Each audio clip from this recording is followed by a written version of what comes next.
Becoming a successful professional speaker is a journey. How do you find that first stage, the next stage, and then the bigger and better stages? I'm Lee Hayes, your host. My co-hosts and I are here to guide you to a more successful speaking career. You're listening to Path to the Main Stage podcast. Hey everybody, it's Lee Hayes. I'm the founder of Go Leeward Speaker Management, where I manage about 20 speakers, and I've placed hundreds of others. And today's podcast is about social media, because I'm here to tell you that social media matters for lots of reasons. And so we're going to talk about my co-host in a sec, who's going to come on and really help you with how to get started from the very beginning, and also right up to advanced methods of how to get your social going. But why does it matter? I wanted to share some stories with you. The first one is your brand. When people hire speakers from me, they look for them on social. They look to YouTube for videos. They look to LinkedIn or Facebook or Twitter or whatever else to get a feel for the person behind the podium, so to speak. A lot of people will say things on social or represent on social in a way that they don't necessarily represent in person. They will say things that they don't say publicly, or show a different face of themselves. So it's really important how you show up on social media, that your brand is consistent, that people can see who you are and what you're like, who are others who follow you, because what's very important to event planners is that you attract the people that they want to attract, and they'll find that on social. So you need to be out there, you need to be posting, and you need to show these things. How I know this personally is because I needed to hire for a client one of the Shark Tankers. And I went to his website, I contacted his office through a form, because there was no email, there was no phone number, it was just a form. And so on the form I had to explain who I was, and the one thing I had to put was my social link. And lo and behold, they called me the same day and said, yes, he's interested, and please tell us more about the event.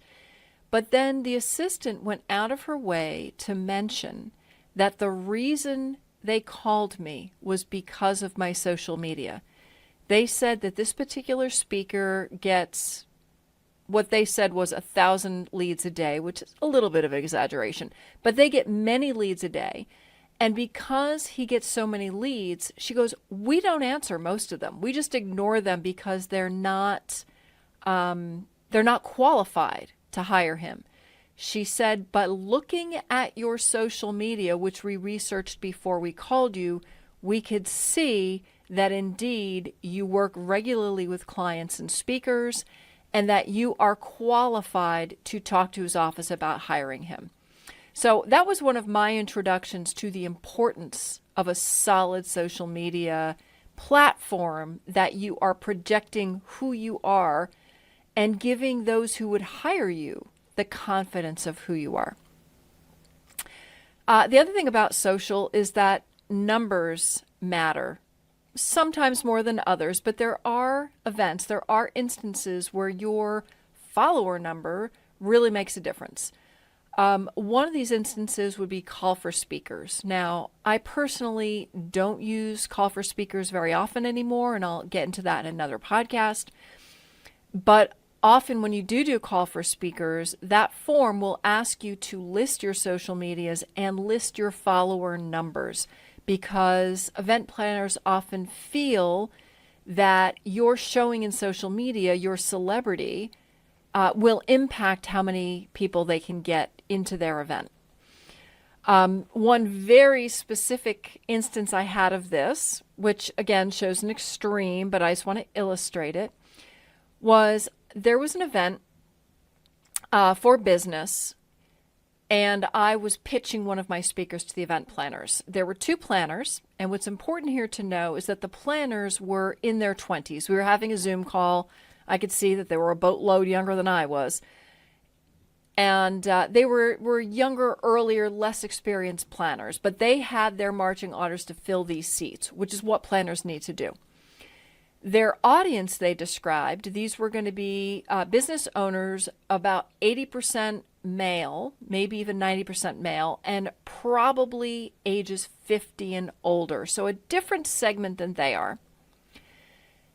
But it's important to know both aspects because I pitched a speaker to them who I felt the audience would connect with. He would have the content and the relatability for a male, middle-aged, higher level business owner audience needs.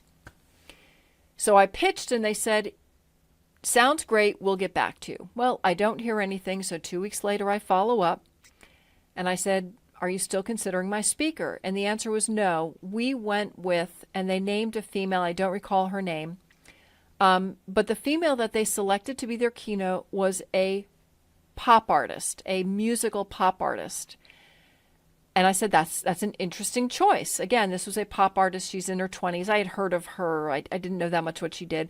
But I said, that's an interesting choice for your audience. Why did you select a pop artist versus a business expert? And this was the answer. Because she has like 1 million followers and we need to fill seats. That's a really interesting viewpoint because I feel that the people who follow her music are not the people who are going to go to a small business conference.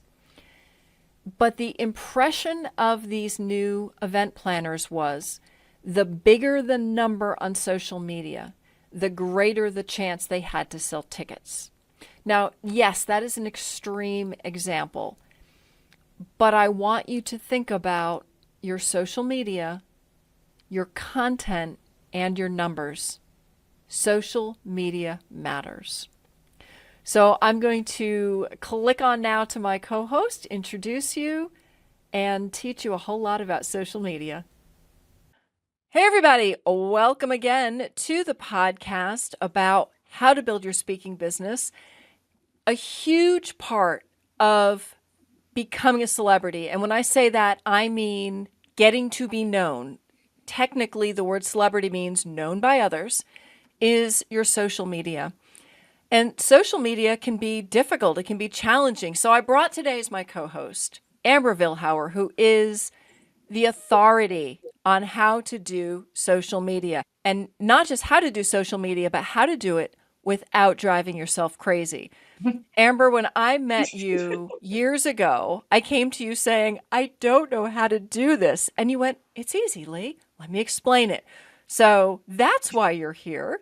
Let me just introduce you a little bit, and then I'll let you introduce yourself a little bit more. But Amber has a company, NGNG, No Guts, No Glory, which is my favorite company name ever. Aw, I love that. Thank I love it you. so much.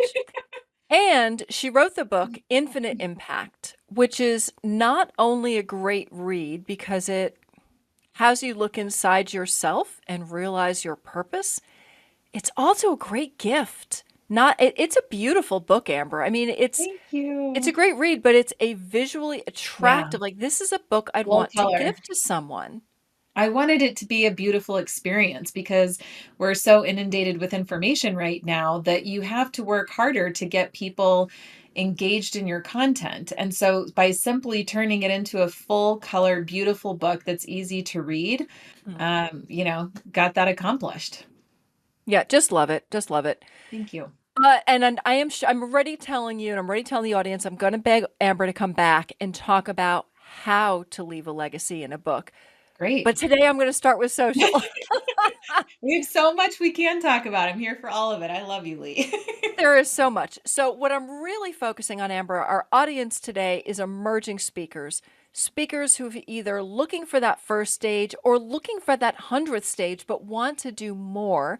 Mhm. And such, I think a really important part of that is having a social presence. You are a public figure if you are a speaker. So I want to start by asking you, why does social media matter? Well, I think social media matters because people need to see you in action. It's one thing to hear that you're a great speaker, and it's another to see it and to experience it.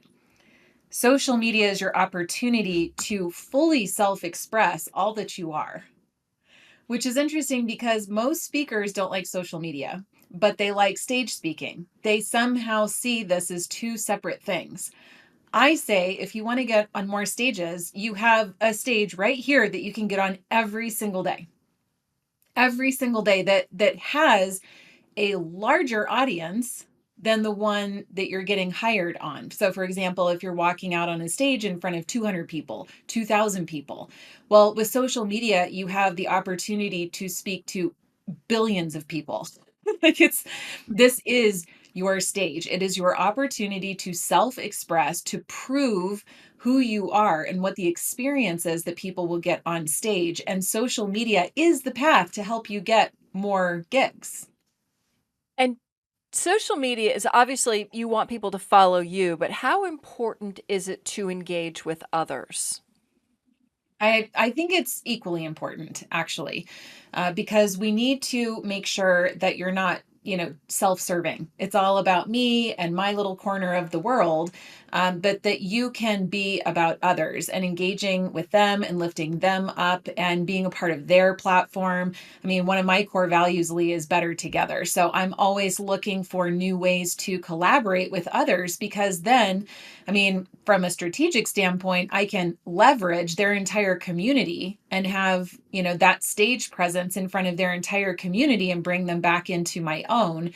But I also look at it personally as it's an opportunity for me to have a bigger impact. And that's why I want to speak to begin with is it's all about the impact. So why would I just stay on my corner of the world when I can go to your stage and Ben's stage and Mary's stage and Susan's stage and really make that huge impact through those communities as well. I love it. That's something I call OPA, other people's audiences, Yeah. that you can leverage just by connecting with others. Like you said, better together. They can leverage your audience, you can leverage Yeah. theirs, which I think is fantastic. So I'd like to start at the beginning. I know for me, too many teaching sessions start not at the beginning, but halfway in. They sort of make this assumption that, Mhm. well, you already are on social, you're already doing this. Let's say we have a speaker who's not on social, either not on any social media or not on a particular social media.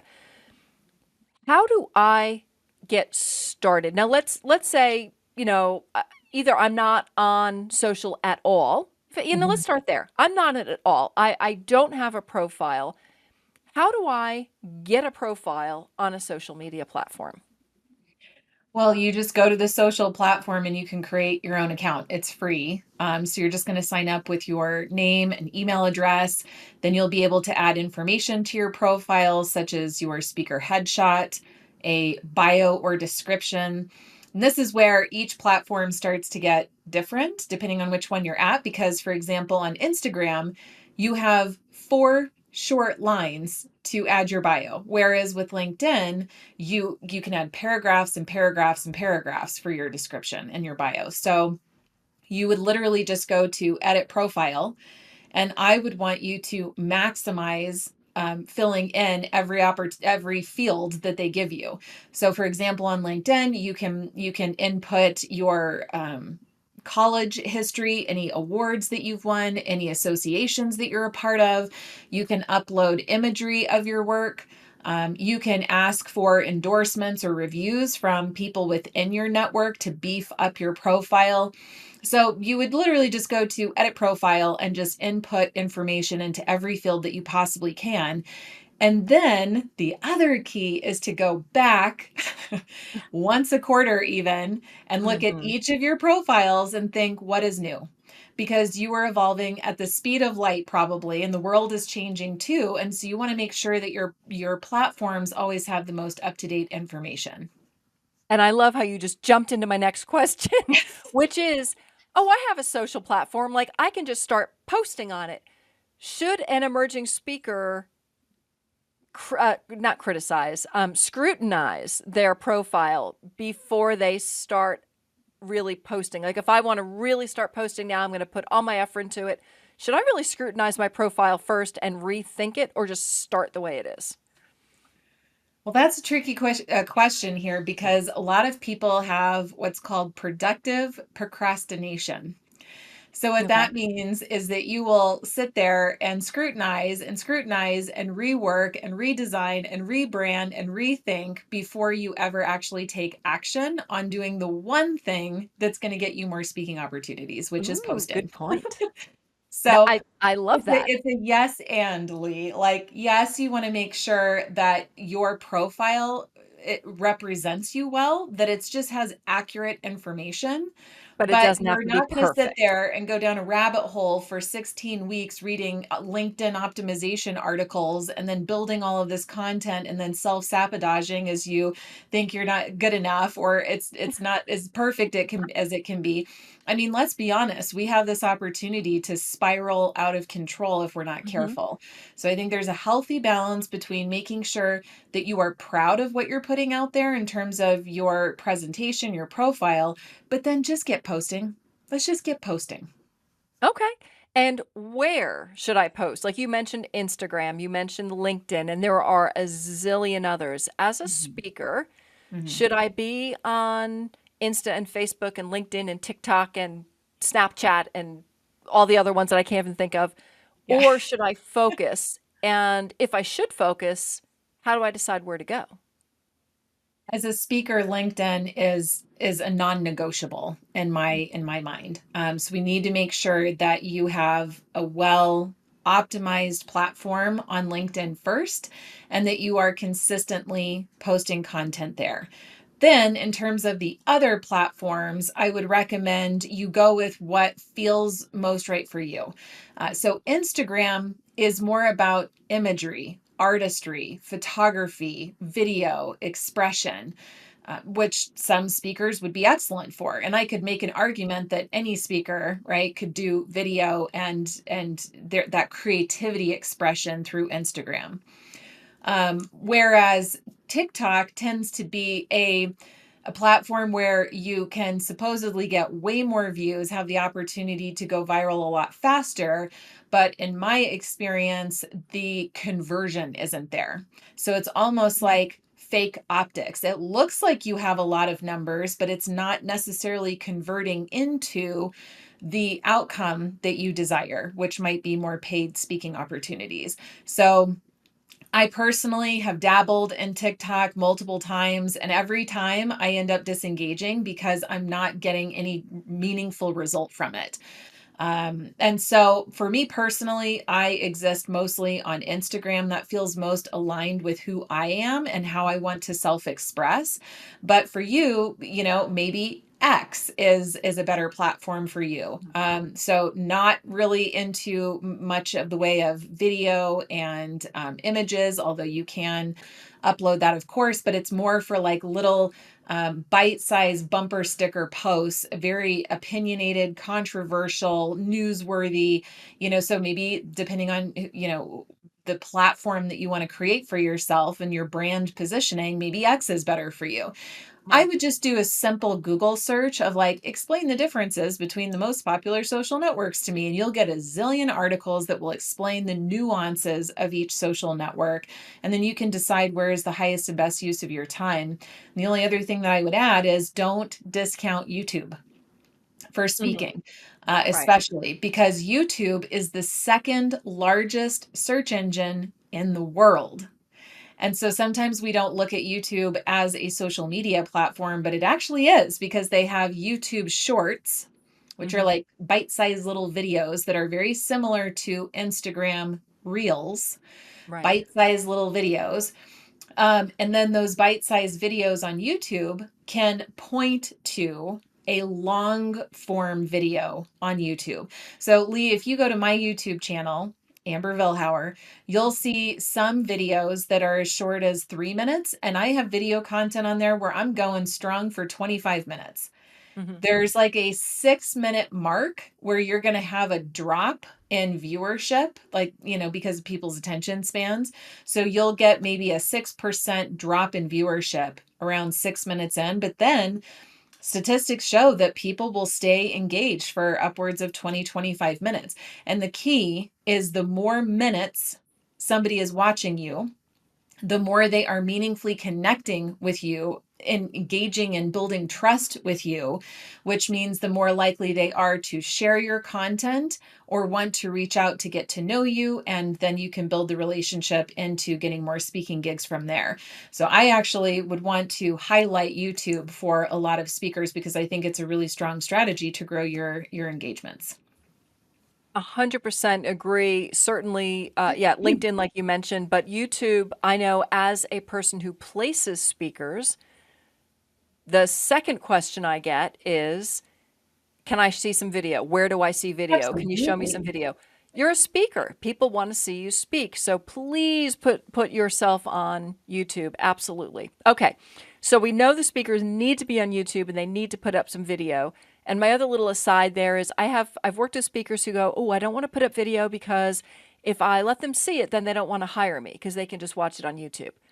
No one's going to show your YouTube in front of a group of 200 people and go, "Here's the Exactly. speaker. We decided not to hire them. We're going to show their YouTube channel." Not going to happen. Right. So you need to put video out there. But so we know we need to be there. We absolutely need to be on LinkedIn. Just like you said, I think I only get requests for speakers off of LinkedIn. Mm. I've never gotten a request off of Facebook or a request off of TikTok. So need to be there. Mhm. So we have our profile. We know we need to be there. Now, like you said, it can be really easy to, what do you call it? Actively procrastinating. You had a wonderful term. Oh, productive procrastination. Productive procrastination. I love that. And social media, I think, is a vacuum for that, right? It'll just suck you in. Oh, totally. So now I think there are two major types of social media people. There's me, right, who I really am not a lover of social. I don't feel the need to be there for me. I feel the need to be there for business. Like, all right, I've got to check in once a day and look at it, but I'm not having fun. And then you have people who live there because they just want to be with others. I don't know if that's an introvert, extrovert thing or whatever it is. Mhm. But both of us, those who love social and people who don't love social, and in the middle, it's easy to get sucked in. I know for me, I go, okay, what am I going to post? How am I going to post it? It's going to take me an hour to make one 30-second post. And then you have people who go, oh, I'm just going to post 10 times a day.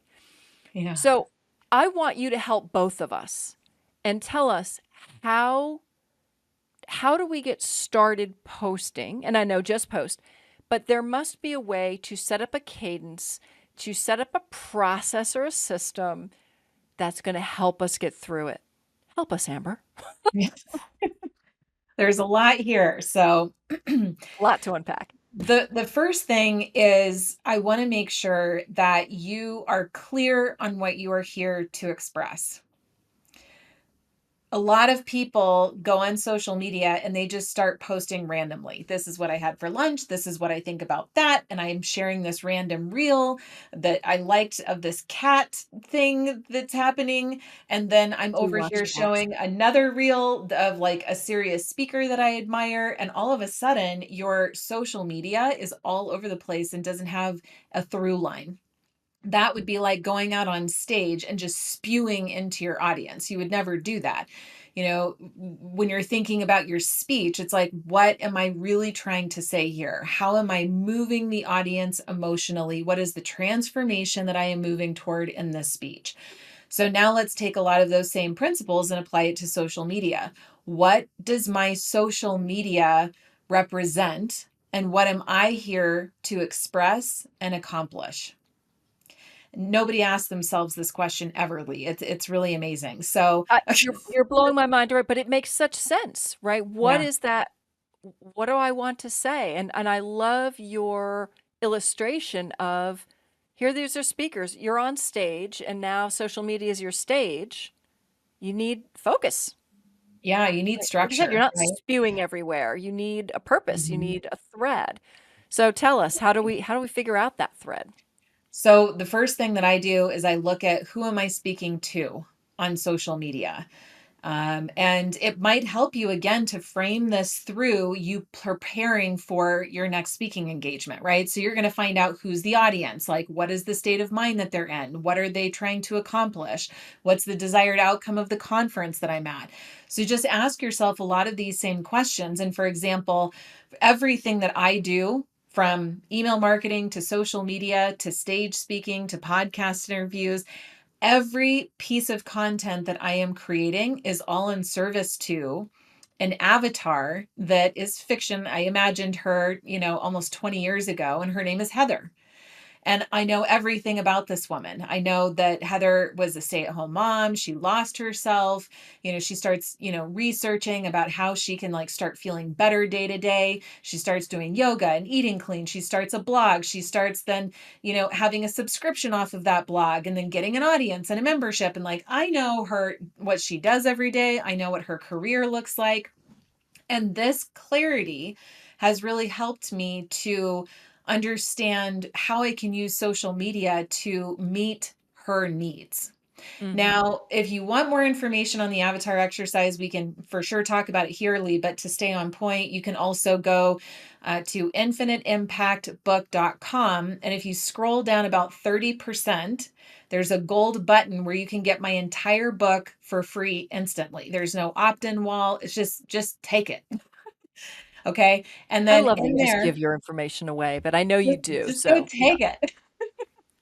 Because I'd rather you do the work. Okay, that's what I am here in service to. So in the book Infinite Impact, there's an entire chapter dedicated to how to create your one person avatar and the benefits that surround that. But this is really important because for speakers, we know that if we just go out and try to be all things to all people all the time, our message will be generalized and it's going Mm-hmm. to fall flat.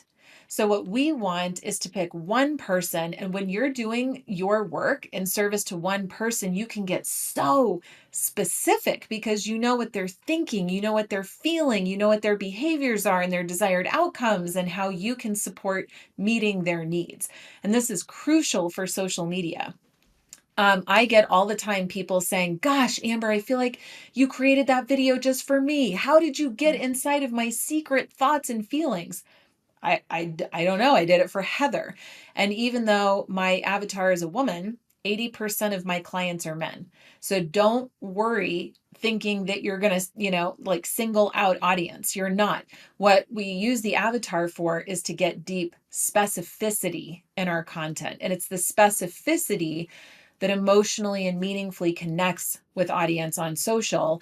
That's when people start hearting your content and sharing it and bookmarking it and talking about it. And that's what we ultimately want. So to zoom back out, in terms of how do we get started, we need to be very clear on who we are doing this for.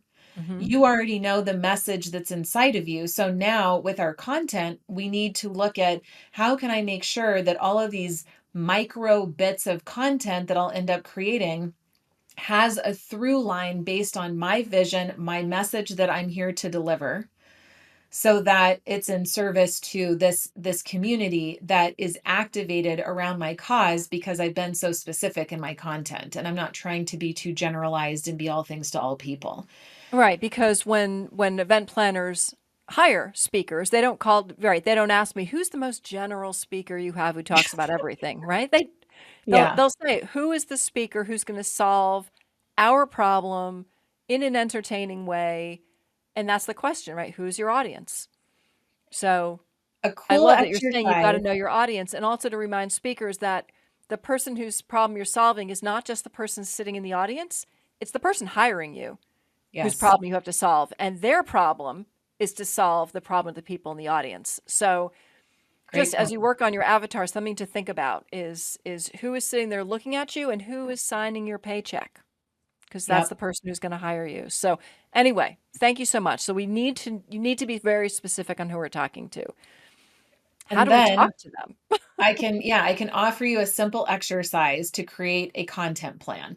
And in Ah, fact, if you go to YouTube and search Amber Vilhauer 5-minute content plan, mm-hmm, you'll see a 13 or so minute video where I'm walking you through this exercise in great detail. And this content plan exercise is not just for social media. It is a way of how we think about and structure our quote curriculum, or what we're all of the things that we're here to talk about inside of a speech or inside of your speaking business as a whole. You could also think about it like writing a book, as many speakers should, in my opinion. What is the curriculum that you are taking people through in your book? For example, inside of Infinite Impact, I talk about how we have this resistance that comes from outdated beliefs that we have. An outdated belief that I have is when I am seen and heard, bad things happen. Because I actually learned that as a kid. I Mhm. embodied it. And then I talk about how that really held me back in my career. I was afraid to speak on stage. I was afraid to build relationships with other successful people because I felt so insecure. So, our resistance to social media or speaking on stage or growing a business or writing a book usually comes from an outdated belief that we have. So, the first chapter in my curriculum, let's say, is I've got to address resistance, because if I don't address the problem that's holding entrepreneurs back, well, they're not going to adopt my solution that I talk about later in the book. So, my curriculum is resistance. I talk about how to get authors and speakers into alignment. Then I talk about how, you can be in service by using your voice and speaking through your book and through stages. So, what does it look like to write a book? How do we build a business around that book? And then how do we have infinite impact? Right. And This I is want to steer back to just to the social media part of it because, I need to have you 10 times back, I think, to talk about these other components. But specifically on the course. social, I realize we need to get through all these steps.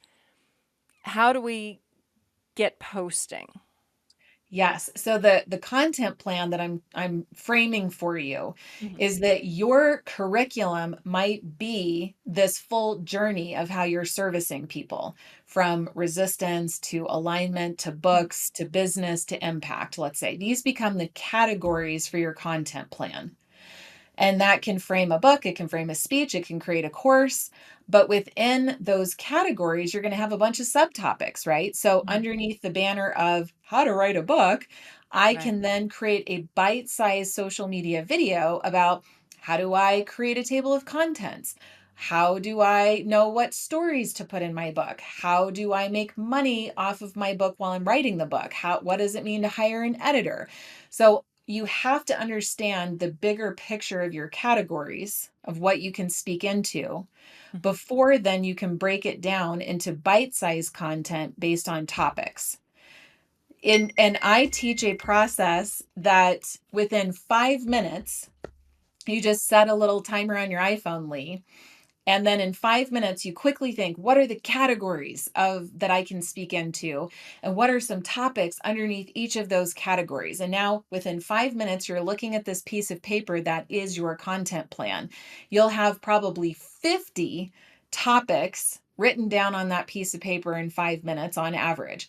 So then in terms of, well, how do I go post? Well, number one, we know we're in service to our avatar. Number two, we know what we're really here to express. Number three, we have to pick a topic. So my topic is going to be how to create my table of contents on a book. I'm Mhm. then going to pick up my phone and I'm going to hit record video, and I'm going to talk to Heather and I'm going to say, when you're sitting down to write your table of contents, you might get in your head about, what am I supposed to do? How is it supposed to be perfect? I really want to sell 1 million copies. The pressure builds, and then you start talking yourself out of completing your table of contents. Am I right? Here's a simple step that you can take today to quickly and easily do your table of contents. And so I'll rattle off that content.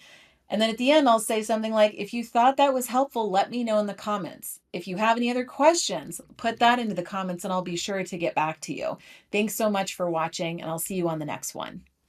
So that's actually an example of how you can create your content plan, pick a topic, pick up your phone, frame what your audience might be struggling with, give them a simple piece of content to move them forward on their journey, and then invite them to interact with you. that's a good frame for any social media post. And you could do that once a day. You could batch record your content. So you could do 20 of these videos while you're in flow state and then just drop one a day or a few a week moving forward. And then you don't have that pressure, Lee, that you were talking about, like, I Mhm. don't like social media. I don't want to be on here. Right, That because might be a way it's moving forward. done because you're doing it in batches. Yes.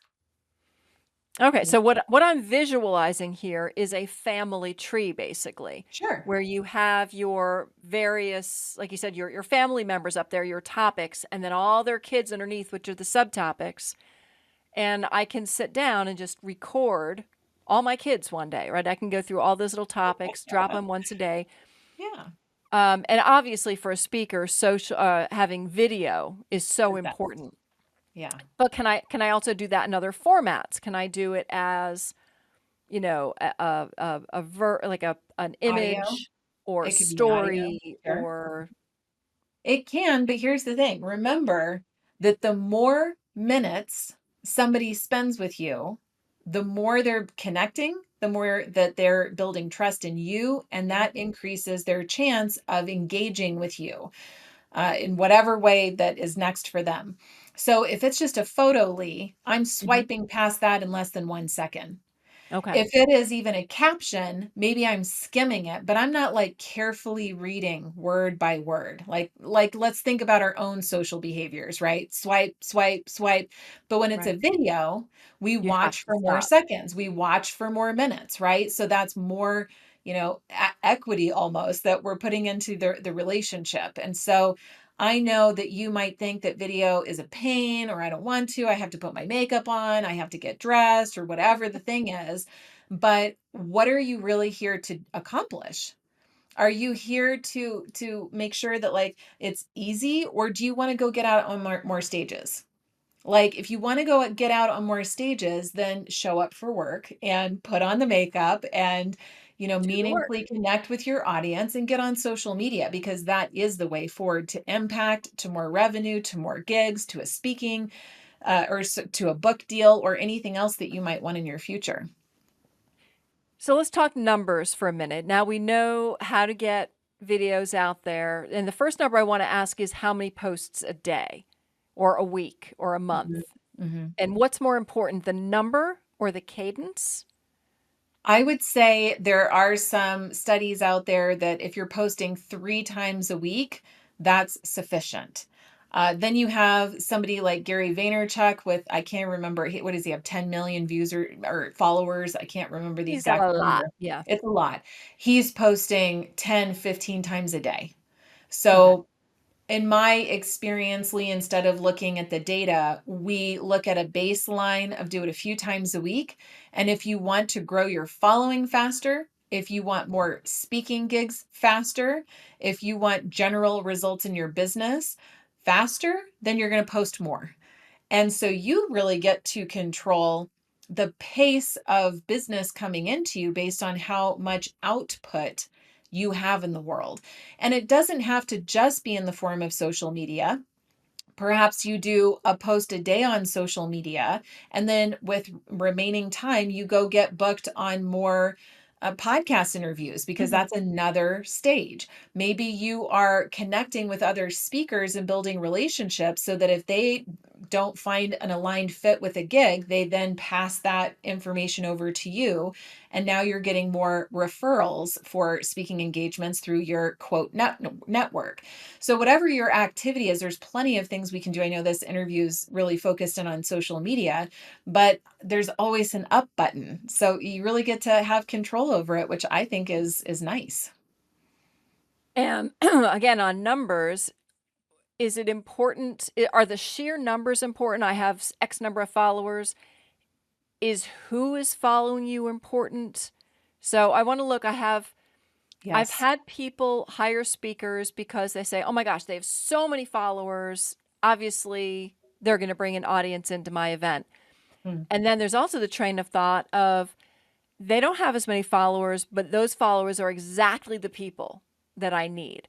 So in your experience, what's more important, or maybe they have importance in different areas. So sheer Yeah. numbers versus Yeah. targeted numbers. And Yep. Oh man, this is such a tricky one because, numbers can really fool everybody online right now. And, I have engaged with celebrities that have millions and millions of followers. And when 2020 hit, for example, they started going live on social media. They were live streaming content, getting 4% engagement. Oh, Whereas in comparison, one of my clients started a brand new platform and was going live, only had few hundred followers, and he got 68% engagement on live streams. So which one's better? Just because somebody has a big following, it really doesn't mean anything. We care about how many people are engaging with that content. So when you go to the person that has a million followers and yet they're getting 2 likes per hmm, post, something's off there. That means that they probably bought a lot of followers that are empty or fake accounts to pad their numbers. And while less people knew about this before 2020. Now, most people do know about it. So, for example, in the publishing industry, if you said you had a million followers, they'd give you a huge advance. Now they're getting smarter and now they're looking at your engagement numbers. How many people are sharing, liking, bookmarking? And based on that data will determine your advance, if they even sign you.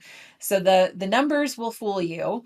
I personally have a very small email list, Lee, and yet I have more business than I ever know what to do with consistently for almost 20 years. My email list is like 1,700 people. It shocks people to hear that, but I regularly comb out and remove people that are not actively engaging on my content, because why would I want to pay for followers that aren't really here to engage with me? You know what I mean? right. So, but the last thing I would add about this is that those numbers still do matter, because especially in terms of your follower count, if you're supposedly this big deal speaker and you have 1,000 followers on Instagram, there's a disconnect. Something isn't adding up. And even that quick hesitation will be enough to make them move on and hire somebody else instead of you. Hmm. So this is just this interesting, convergence of like, well, what do I do given this information, Amber? You go post on social media more consistently and grow more of a qualified following that engages with you. And you're going to do that with everything we already just spoke about, from making sure you have specific content, making sure you have a good through line, you are fully self-expressing, you are creating an experience, you're posting consistently. And with that, you can boost certain posts, which means that, like, I just had a post last week and I noticed some traction on that post. And I thought, I'm going to throw $200 into Instagram to expose that one post to more people that aren't following me. So for $200, I was able to expand my reach to over 10,000, I think it was like 15,000 people ended up seeing that post, then liking it, sharing it, engaging with it. I got a ton of new followers out of it. And so when I have a really hot piece of content, you can put some ads behind it and then really supercharge your following count organically with not paid, like empty accounts and bots, but genuine followers that liked that content. So that's a little bit of an advanced tip. Happy to go in and around it further if you want to, but just got to post consistently, I would say. Okay, but yet, so it's interesting. I was about to say, so you're saying don't buy leads, but now I'm hearing you've got to be There's a careful if you just, I guess if you just throw money just randomly at trying to gain following, you're going to gain a lot of bots and false Yes, accounts and that's all the that. distinction. So You're you want to be buying very specific. followers versus putting money behind boosting your content that's full of specificity in your through line and your experience. Okay. When you are boosting your content, more qualified people are going to engage with that content and follow you as a result. So now you're getting real human beings that are your audience following you, versus Instagram, LinkedIn, Facebook says, well, just give us your money and we'll give you followers. Right. And so I think a lot of new people in social media get duped thinking, oh my gosh, I have 3,000 followers, Lee. It's so exciting. But yet no one's engaging in the content. Or this is when you're getting more trolls and Mhm. spammers, people coming in spewing very hateful things Yeah. like on your comments. I don't have any of that. I have like 45,000 followers on Instagram, and I don't get that spam hater content Yeah. because I have genuine followers. So I'm glad we highlighted the difference there. Right. No, it's definitely, I know there's a difference. But there's also a difference, like I said, for buyers of speakers. It's important to you because you, like you said, engagement is so much more important than just the sheer numbers. And buyers of speakers are starting to see that now too, that they want to know about not just, oh, what's your sheer number of followers, but who are your followers? And I think you can show who your followers are by illustrating your content, right? If I'm in Yeah, home services and I'm showing puppies and balloons, well, then my followers are probably not home services exactly. people. But if I'm showing, I love this the other day somebody called it electrical porn, which just cracked me up. There, quick aside. So for electricians, they will post pictures of their work, which is beautiful work. Like you'll see these, it looks like artwork, but it's actually made from electrical wires because everything's so precise. Oh, And they call that electrical porn. But then you get followers who appreciate that kind of work. So sure. Right. versus what did I have for lunch today? Because that follower is not necessarily going to buy a seat at an event. So I love that you really drilled down on the difference, but also talked about the boosting. Now, because you brought it up, the boosting is LinkedIn or Insta or whatever, are they going to recommend that you boost certain posts? Or do you really need to watch your posts and then mechanically take care of that? Yeah, that's a great question. I would recommend the latter. You want to watch your own content and make those decisions because the social networks, of course, are going to recommend that you boost every single one of your Right. posts. And then they're going to have different tactics to encourage you to even re-up and keep boosting it because they are a business. They are a money-making machine. They want your money and they are happy to take it. So just be mindful of when you feel it's like a great piece of content that would best represent you, that you want out into the world, then that is something that I would recommend boosting because, you know, all of your content has value, but sometimes like the stars align and it's just like a really magical moment that you deliver. Those are the pieces that I would reserve for boosting. I had a Okay. client that was saying anytime we get 10 likes, we put $500 behind that post. And I said, what? Like, Mm. I think that is not a good use of your money. I really think that, you know, you'd want to make sure that you have a lot more engagement probably like you'll just be able to tell the difference when you're looking at your own metrics. If all of your other posts only get one like and this one gets 10, then okay, that's clearly the one that's starting to go viral and you can put ads behind it, but 10 likes in general isn't that much. So you can Right. see I'm using numbers here. Yeah. Yeah. um, but yeah, I think you'll just be able to know by studying your own data. Just be careful of protecting your money because you don't want to spend all of your budget on growing your follower count because you might want to spend part of that budget in hiring a marketing assistant who's managing your day-to-day Right. social media for you. So, to each their own. And if you need, you can hire a business coach or a strategist that helps you kind of understand how to best utilize your budget, your time based on your vision and your goals.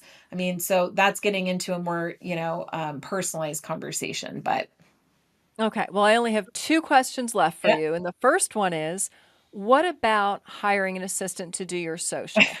So the reason I ask that is Yeah. because I have someone who helps me manage mine. And I once had somebody say to me, oh, that's illegal. If you don't post yourself, it's illegal and you'll be eliminated. And What? what's okay and what's not okay as far as hiring somebody to help you with your social or to post for you? In 20 years, I've never heard anybody say that, Lee. So Oh, yeah. that is not true.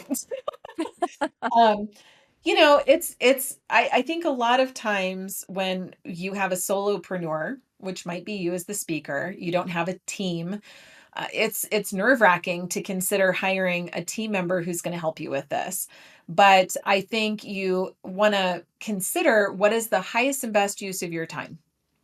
Is the highest and best use of your time figuring out how to post your video reel on Instagram and then craft the 2000 character caption and then research the hashtags and make sure that you're tagging other collaborators appropriately and then managing all of the comments. Like, it's probably just not your state of genius, if I had to guess. It is for some, but it's not for most. So Right. by hiring a $30 an hour marketing assistant where this stuff is second nature to them, they're like a whiz, right? Little magician, taking your content and repurposing it and figuring out the hashtags and posting it. And they love engaging with community. And so they can navigate all of that and study your metrics and decide which posts you should boost. I mean, how nice would that be? Your job is to be very clear in your through line, to make your content plan and to batch record a bunch of little videos and then hand that off to a marketing assistant to do the rest for you. That's what I would recommend. I think it's a better use of your time to go get out on more podcasts and get interviewed, to go expand your network with other speakers, to do all sorts of it, write your book, right? Do other things other than a lot of that ground floor admin operations work. Yeah, So fully agreed. we just need to make sure that you are focused on money making activities instead of productive procrastination. That is going So to be that my phrase of the day. I do I love know, that. right? We just need to make sure you're focused on generating revenue so that you don't feel like this is a sunk cost. Because if you are making $80 an hour by your activities, let's say, and you are paying this person $30 an hour, you've just profited by employing this By person. employing So somebody we else. just need to kind of consider that value of time. If you go to a place like Upwork, it's Mm. a crowdsourcing community where all sorts of marketing assistants are saying, I'm available for hire for $30 an hour. And you can like look at their profile, their past work, their reviews, etc., and engage and find one of these individuals that can help you out. But either way, I think it is a wise move sooner than later. Beautiful. And here we go. I'm going to wrap with my last question, Okay. and that is, if you could talk to you back when you started in this business, what is the one thing you would tell your old self that would have just helped you out of the gate? It would be to fully be yourself. It took me years before I had the nerve to send an email to my email list. And in the email, I wrote the words, holy cow. Just a random thing that I say from time to time. But to me, I had these ideas of what it meant to be professional and how to show up in the world. And so I hid the sillier sides of myself, the parts that I thought were not okay to put out there, even something as simple as holy cowly. And I will never forget this woman named Rhonda. She's was 75 years old and an author at the time. She replied back and just had a field day. She gave me so much validation and said, "I love that you said that. Nobody says that anymore. I say it all the time." And we had this beautiful exchange. And I thought, "Oh, it's safe for me to be me in the world." And remember, coming from this outdated belief of when I'm seen and heard, bad things happened. I was bullied a lot in school. I didn't have friends. I got punished often. I was very shy and insecure. And so to put myself out there, whether it was an email, on social, on a stage, it was terrifying. I was so afraid that I was going to say the wrong thing. And really, the more years that have passed, the more I've given myself permission to just be authentic. That's a buzzword, right? Vulnerable buzzwords. I'm just me. And I'm careful to always add the asterisk that if you are somebody who's like deeply controversial and you love stirring the pot, well, then what you put out in the world is what you're going to get back. But for me, I put out a lot of very warm, loving content. I really want to encourage people to use their voice. And so the more of that goodness I put out into the world, I am attracting in the most remarkable clients that hire me for book launch or business strategy or whatever it is. So be you.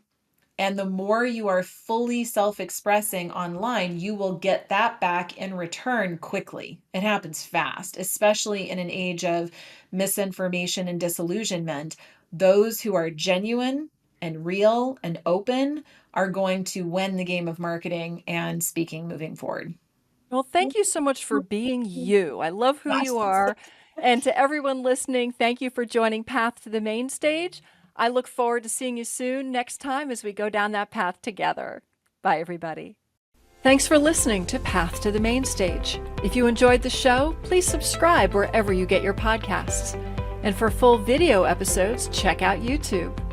If you want to be a successful speaker, you need to make it happen. My co-hosts and I are here to help guide you. But if you need more help, please check out pathtothemainstage.com where we can connect.